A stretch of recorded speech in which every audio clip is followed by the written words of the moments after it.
پیارے دوستو، آج کی اس ویڈیو میں ہم آپ کو قرآن مجید کا ایک ایسا کرشمہ بتانے والے ہیں جس کو سن کر آپ کا دل بھی خوش ہو جائے گا، اس لیے آپ اس ویڈیو کو آخر تک ضرور دیکھتے رہیے گا۔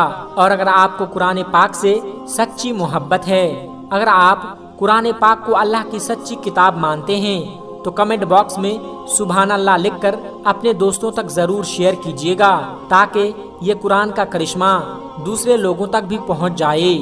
دوستو، یہ واقعہ پنجاب کے ایک چھوٹے سے گاؤں کا بتایا جا رہا ہے۔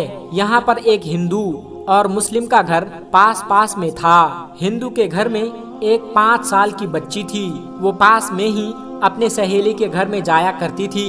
جس طرح عام گھروں کے بچے اپنے آس پاس کھیلنے جایا کرتے ہیں، ویسے ہی یہ بچے بھی اپنے پاس کے گھر میں کھیلنے جایا کرتی تھی۔ یہ بچی جس بچے کے ساتھ کھیلنے جایا کرتی تھی وہ مسلمان تھی، اور اس کی ماں اپنے گھر میں بچوں کو قرآن مجید سکھایا کرتی تھی۔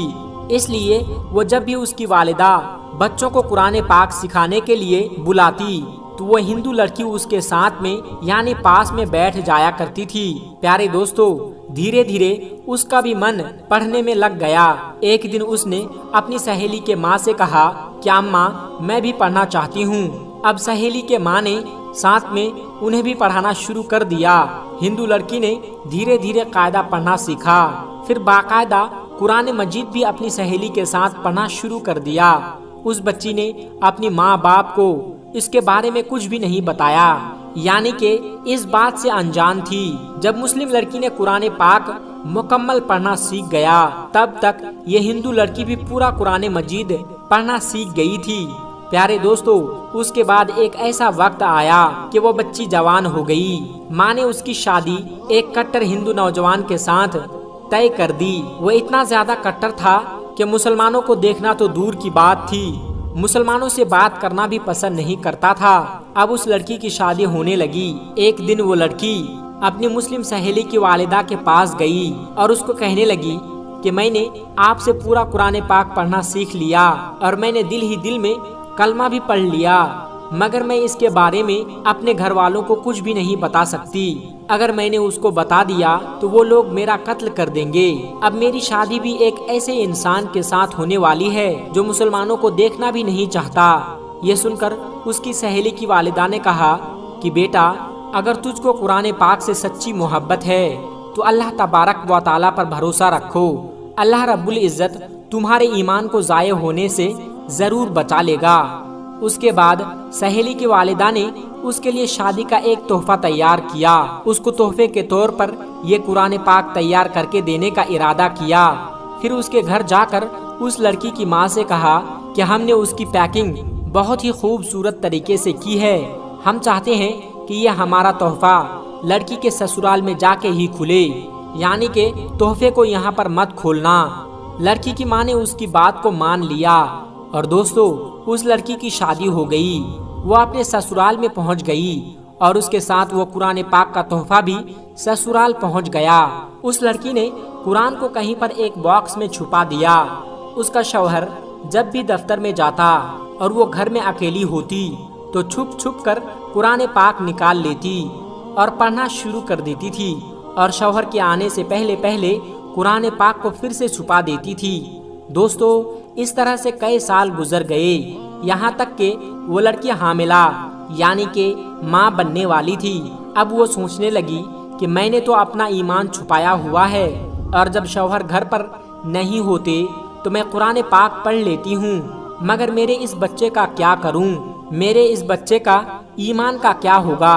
یہی سوچ کر وہ اللہ سے دعائیں مانگتی رہی کہ یا اللہ، کوئی ایسی ترکیب بتا کہ میں اپنے بچے کو بھی کلمہ پڑھا سکوں۔ پیارے دوستو، اس کو کوئی بھی ایسی صورت نظر نہیں آ رہی تھی کہ اپنے شوہر کے سامنے اس بات کو بول سکے، مگر اللہ کی شان دیکھیے کہ ایک دن اس کا شوہر بیمار ہو گیا اور وہ ہاسپٹل میں اپنا ٹیسٹ کروانے کے لیے پہنچ گیا۔ جب ڈاکٹر نے اس کی جانچ کی اور ڈاکٹر نے بتایا تو وہ سن کر حیران و پریشان ہو گیا، کیونکہ ڈاکٹر نے اس کو بتایا کہ اس کو کینسر ہو گیا ہے اور اس کے بچنے کی امید ختم ہو گئی ہے۔ اب وہ حیران و پریشان اپنے گھر آیا اور اپنی بیوی کو دیکھ کر رونے لگا اور کہنے لگا کہ تم بہت ہی زیادہ خوبصورت ہو، وفادار ہو، محبت کرنے والی ہو، لیکن اب تمہارا ساتھ صرف کچھ ہی دنوں کا ہے، میری زندگی صرف 1 مہینے کی ہے۔ اور اس نے پھر ہاسپٹل کا سارا واقعہ اپنی بیوی کو سنا دیا۔ پیارے دوستو، اس کی یہ باتیں سن کر اس کی بیوی بھی رونے لگی اور اپنے شوہر کو تسلی دینے لگی، اور اپنے شوہر کو تسلی دیتے ہوئے بولی کہ آپ پریشان نہ ہو، میرے پاس اس کی ایک دوا ہے اور مجھے پوری امید ہے کہ آپ بالکل ٹھیک ہو جاؤ گے، مگر آپ وعدہ کرو کہ میں جو بھی کروں گا اس کے بارے میں آپ مجھ سے کوئی بھی سوال نہیں پوچھیں گے۔ یہ سن کر اس کے شوہر نے کہا کہ میں وعدہ کرتا ہوں کہ اگر میں صحیح ہو گیا تو تم جیسا بھی کہو گی ویسا ہی کروں گا، تمہارے ہر ایک بات کو مانوں گا۔ اس کے بعد اس لڑکی نے قرآن پاک کی سورہ فاتحہ پڑھ کر اپنے شوہر کے اوپر دم کرنا شروع کر دیا، کیونکہ اس نے اپنی سہیلی کی والدہ کو دیکھا تھا کہ جب بھی کوئی بیمار ہوتا تو وہ سورہ فاتحہ پڑھ کر دم کیا کرتی تھی۔ یہ دیکھ کر شوہر نے پوچھا کہ یہ تم کیا کر رہی ہو؟ تو وہ کہنے لگی کہ میں تمہارا علاج کر رہی ہوں اور تمہارا اور میرا وعدہ ہو چکا ہے کہ آپ اس کے بارے میں مجھ سے کچھ بھی نہیں بولیں گے۔ اس کے بعد اس کا شوہر نے پوچھنا ہی بند کر دیا کہ تم کیا کر رہی ہو اور کیا نہیں کر رہی ہو۔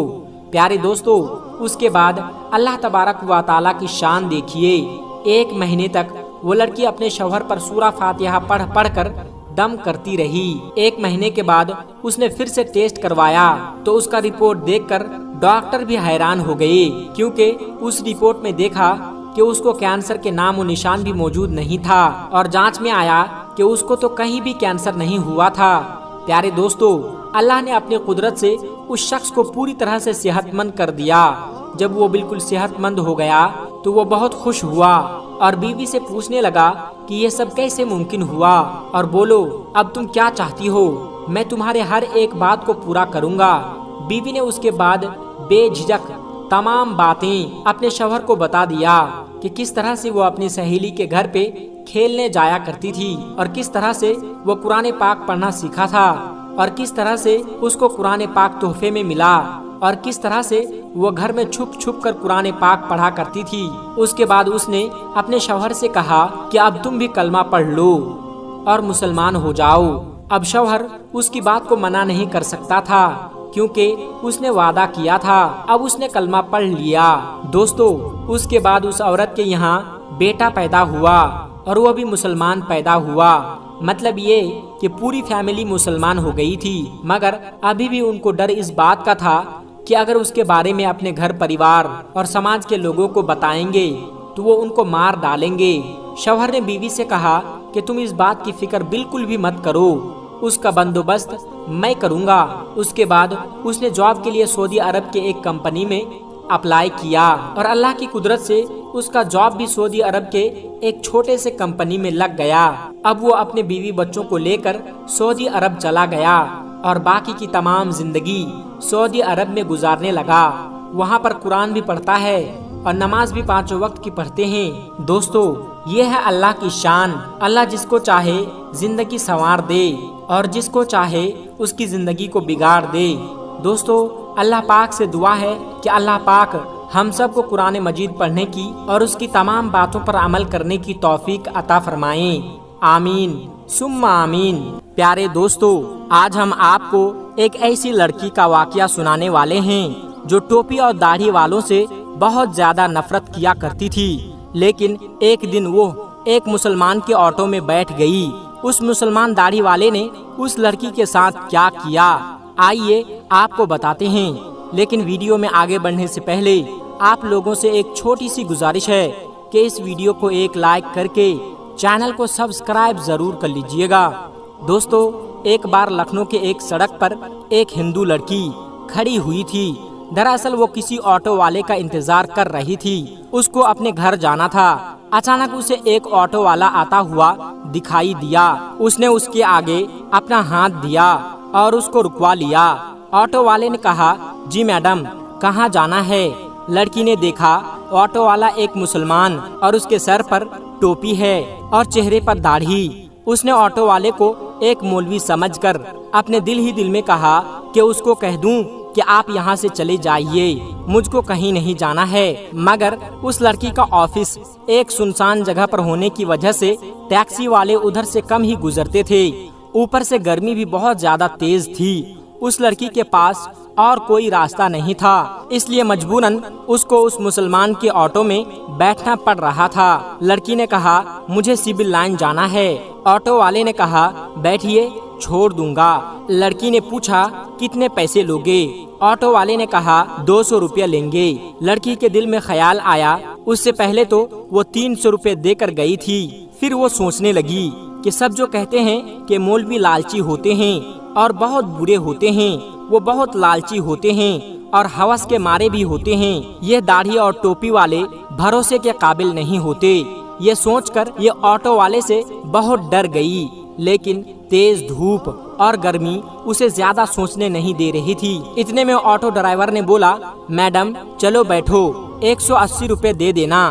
لڑکی بولی جی ٹھیک ہے، لیکن سامنے میرا سامان رکھا ہوا ہے جو بہت بھاری ہے، اکیلے مجھ سے اٹھایا نہیں جا رہا ہے، ہو سکے تو آپ تھوڑی سی مدد کر دینا۔ آٹو والا بولا کوئی بات نہیں، آپ بیٹھ جائیے، میں اسے رکھ دیتا ہوں۔ اس کے بعد آٹو ڈرائیور نے اس لڑکی کا سامان اپنے آٹو میں رکھ دیا اور چل پڑا۔ تھوڑی دیر کے بعد آٹو ڈرائیور نے کہا میڈم دراصل میں ایک بیان سن رہا تھا، وہ بیچ ہی میں رہ گیا، اگر آپ کی اجازت ہو تو میں اس کو سن لوں، اگر آپ کو برا نہ لگے تو میں ٹیپ ریکارڈ چالو کر لوں۔ یہ سن کر اس لڑکی نے کہا مجھے کوئی دقت نہیں، اگر آپ سننا چاہتے ہیں تو سن سکتے ہیں۔ اس کے بعد آٹو والے نے اپنا میوزک سسٹم آن کر دیا۔ ایک مولوی صاحب بیان فرما رہے تھے، بیان تھا پردے کے بارے میں۔ نہ چاہتے ہوئے بھی اس لڑکی کو وہ بیان سننا پڑ رہا تھا۔ غیر مسلموں اور ناستکوں میں رہ کر اس لڑکی کے دل میں مسلمانوں کے لیے صرف اور صرف نفرت بھری ہوئی تھی۔ لڑکی کو صرف یہی بتایا اور سکھایا گیا تھا کہ مولوی ایک خونخوار بھیڑیا ہوتا ہے جس کا مقصد مال و دولت اور لالچ کے علاوہ کچھ بھی نہیں ہے۔ مذہب اور دھرم کے نام پر صرف پیسے کمانا ہی ان کا پیشہ ہوتا ہے۔ مگر اب یہ لڑکی ایک مسلمان کے آٹو میں بیٹھی ہوئی تھی اور نہ چاہتے ہوئے بھی ایک مولوی صاحب کا بیان سن رہے تھے۔ اس بیان میں مولوی صاحب ایک زوردار آواز میں کہہ رہے تھے پردہ اللہ کا حکم، پردہ ایک عورت کے جسم کا محافظ ہے، اس کے چہرے سے لے کر جسم کے ہر حصے، اس کے ہاتھ کمر تک کو ڈھک کر ہزاروں بھیڑ میں بھی محفوظ ہونے کا یقین دلاتا ہے۔ پردہ عورت کو شیطان کی نظروں سے بچاتا ہے اور دیکھنے والے اپنی آنکھ تک گھما لیتے ہیں، وہ سوچتے ہیں کہ یہ لڑکی تو شریف معلوم ہوتی ہے۔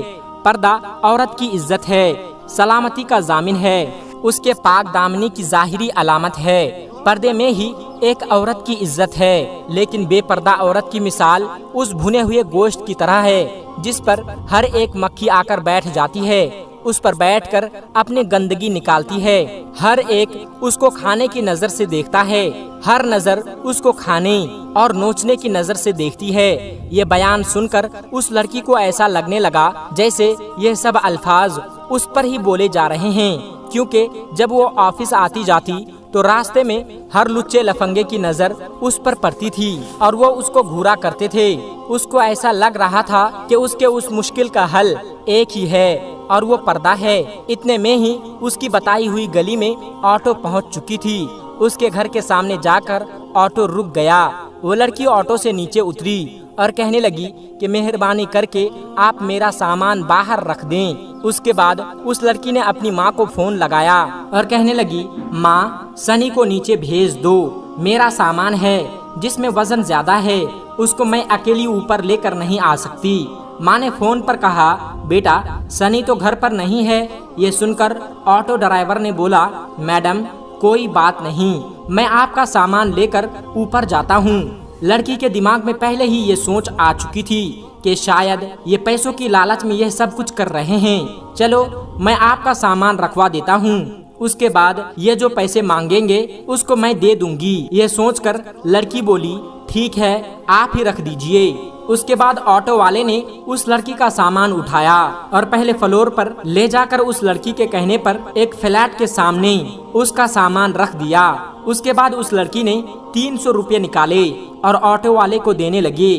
یہ دیکھ کر آٹو ڈرائیور نے کہا، میڈم یہ 300 روپے کس بات کی ہے؟ یہ سن کر وہ لڑکی کہنے لگی، دراصل کچھ دن پہلے میں یہاں ایک آٹو سے آئی تھی، اس ڈرائیور نے مجھ سے 300 روپے لیے تھے اور پھر آپ نے میرا سامان بھی اٹھایا ہے۔ اگر اس کے پیسے آپ الگ سے لینا چاہتے ہیں تو وہ بھی بتا دیجئے، میں آپ کو وہ بھی دے دوں گی۔ یہ سن کر ڈرائیور نے کہا، میڈم آپ اپنے پیسے اپنے پاس رکھیے، ہماری جتنے پیسوں پر بات ہوئی تھی اس سے زیادہ میں آپ سے نہیں لے سکتا، اور بات رہی آپ کے سامان اٹھانے کی تو ہمارا دین ہمیں یہ سکھاتا ہے کہ ہمیں دوسرے لوگوں سے ہمدردی رکھنی چاہیے، اس لیے میں نے آپ کا سامان اٹھا کر آپ کی مدد کی ہے، اس لیے اس کے پیسے میں آپ سے نہیں لے سکتا۔ یہ کہہ کر آٹو ڈرائیور جانے لگا تو لڑکی کے منہ سے نکل گیا، کیا آپ ایک مولوی ہے؟ آٹو ڈرائیور مسکرانے لگا اور کہنے لگا، ممکن ہے مولوی کے بارے میں آپ کو غلط جانکاری دی گئی ہے، آپ کو مسلمانوں کے بارے میں غلط گائیڈ کیا گیا ہے۔ میں ایک مولوی، عالم، حافظ تو نہیں، لیکن میں اس سے محبت کرنے والا ہوں، میں ایک مسلمان ہوں۔ یہ کہہ کر آٹو والا جانے لگا۔ لڑکی اپنی آنکھوں میں آنسو لیے اپنے گھر کی طرف جانے لگی۔ اگر آپ کو ایک مسلمان کی زندگی کیا ہوتی ہے یہ دیکھنی ہے تو اللہ کے پیارے پیغمبر، ہمارے پیارے نبی حضرت محمد صلی اللہ علیہ وسلم کے بارے میں آپ ضرور پڑھیں۔ ہمارے پیارے نبی حضرت محمد صلی اللہ علیہ وسلم سے اچھی مثال آپ کو اس دنیا بھر میں کہیں بھی نہیں مل سکتی۔ آپ صلی اللہ علیہ وسلم نے عورتوں کے حق میں اس وقت آواز اٹھائی جب لڑکیوں کو زندہ دفن کر دیا کرتے تھے۔ اس لیے یاد رکھیں، اگر کوئی انسان غلط کام کرتا ہے تو یقیناً وہ انسان غلط ہو سکتا ہے۔ آج کے دور میں لوگ اتنے زیادہ مگن ہو گئے ہیں جن کو خود اسلام کے بارے میں معلوم نہیں، پھر وہ اپنے بچوں کو کیا بتائیں گے؟ یاد رکھیں، اسلام بالکل پاک اور صاف مذہب ہے، اسلام دین حق ہے۔ کسی کے کہنے اور سننے سے اس کو برا بھلا نہ کہو۔ اگر پھر بھی آپ کے دماغ میں اسلام کو لے کر کوئی بھی غلط فہمی ہے تو آپ خود اللہ کے پیغمبر اور ہمارے پیارے نبی حضرت محمد صلی اللہ علیہ وسلم کے بارے میں پڑھے، آپ کو ذرہ برابر غلطی نظر نہیں آئے گی۔ اگر آپ کو کہیں پر کوئی مسلمان غلطی یا بدتمیزی کرتا ہوا دکھائی دے تو آپ صرف اس سے اتنا بول دینا کہ تمہیں تمہارے پیارے نبی حضرت محمد صلی اللہ علیہ وسلم نے یہی سکھایا ہے۔ یقین مانیں، اگر وہ سچا مسلمان ہوگا تو وہ شرم سے پانی پانی ہو جائے گا اور وہیں پر سچی توبہ بھی کر لے گا۔ دوستو، امید کرتے ہیں کہ آج کی اس ویڈیو کے ذریعے آپ نے ضرور کچھ نہ کچھ سیکھا ہوگا۔ اس ویڈیو کے بارے میں آپ کی کیا رائے ہے کمنٹ باکس میں جا کر ضرور بتائیے گا۔ یقیناً آپ کے کمنٹ کو پڑھ کر خوشی بھی ہوتی ہے اور ساتھ ہی ساتھ ہماری حوصلہ افزائی بھی ہوتی ہے۔ دوستو، ہمیشہ کی طرح آپ تمام دوستوں سے یہی گزارش ہے کہ اس خوبصورت ویڈیو کو آپ صرف اپنے پاس نہ رکھیں، اپنے دوست و احباب کے ساتھ بھی ضرور شیئر کریں تاکہ آپ کے ان تمام بھائیوں اور بہنوں کا دل صاف ہو جائے جن کا دل اسلام اور اسلام کے ماننے والوں کے لیے نفرت سے بھری ہوئی ہے۔ دوستو، آج کی ویڈیو میں بس اتنا ہی، ملتے ہیں ایک پھر نئی ویڈیو کے ساتھ، تب تک کے لیے السلام علیکم ورحمۃ اللہ وبرکاتہ۔